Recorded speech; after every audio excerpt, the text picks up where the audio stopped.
Bonjour, nous sommes ravis d'organiser ce premier forum de la formation continue à l'IAE de Lyon.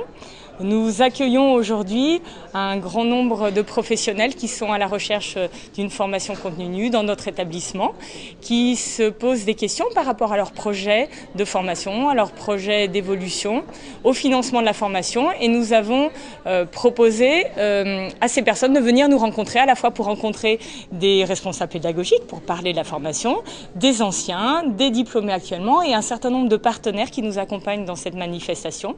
Donc nous sommes aujourd'hui à la journée des portes ouvertes formation continue à l'IAE de Lyon, où nous avons l'occasion de présenter toutes les formations continues qui sont ouvertes et les responsables de formation répondent aux questions des participants.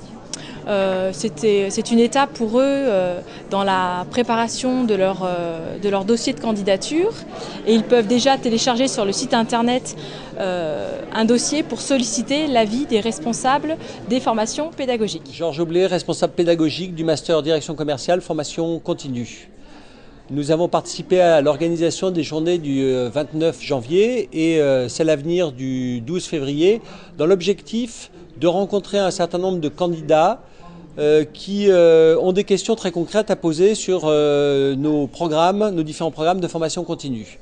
Le principe est de les recevoir, nous, responsables pédagogiques, mais également avec des intervenants de notre formation et surtout des anciens de nos formations et des participants actuels de notre formation afin qu'ils aient la réalité du vécu de la formation et des apports en termes de compétences.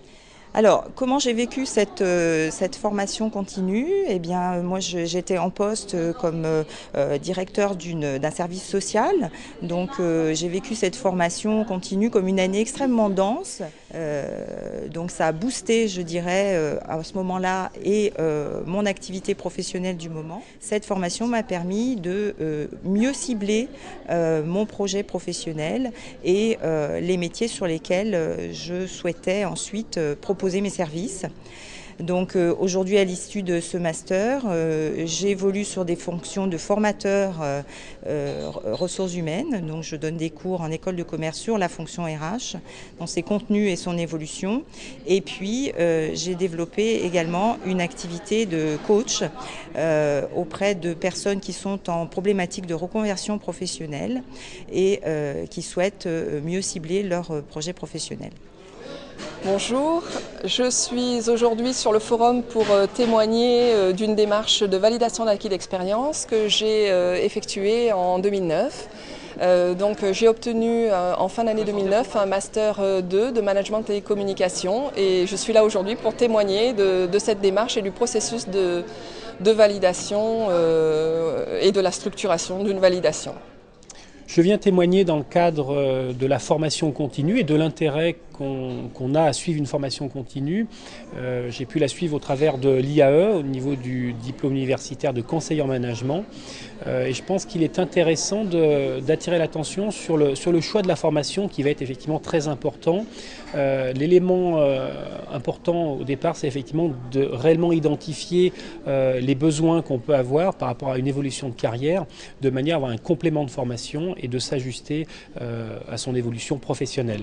Je souhaite vraiment à tout le monde de pouvoir suivre une formation professionnelle qui va vraiment apporter une plus-value au niveau de sa carrière. L'idée, c'est réellement d'anticiper et de ne pas arriver avec une rupture ou un manque et de se poser la question. C'est essentiellement en poste, en étant bien positionné, qu'on va avoir un réel intérêt à avoir cette formation continue. Bonjour, Jean-Charles Vallet, je suis dirigeant de Caléo et je suis partenaire avec ma structure de l'IAE pour ces journées, notamment sur la formation continue. On intervient plus particulièrement, nous, sur la notion de projet professionnel en amont, donc, avant peut-être de choisir une formation. Et on accompagne effectivement ces cadres, généralement seniors, sur toutes ces thématiques de repositionnement, à travers notamment tout ce qui est dynamique de recrutement ou de portage salarial, sur lequel on est plus particulièrement spécialisé. J'appartiens à la première promotion qui a été formée à l'IAE en 1974, au moment où j'ai eu une mutation professionnelle à exécuter. J'ai une formation purement universitaire de géographe qui n'est pas très liée à la vie en entreprise. Et par conséquent, au moment de cette mutation, j'ai trouvé indispensable d'élargir mes compétences et mes connaissances. Donc j'ai acquis au cours de ces 2 ans de formation de l'IAE des connaissances en marketing, en droit social, en droit fiscal, etc. C'était un premier aspect.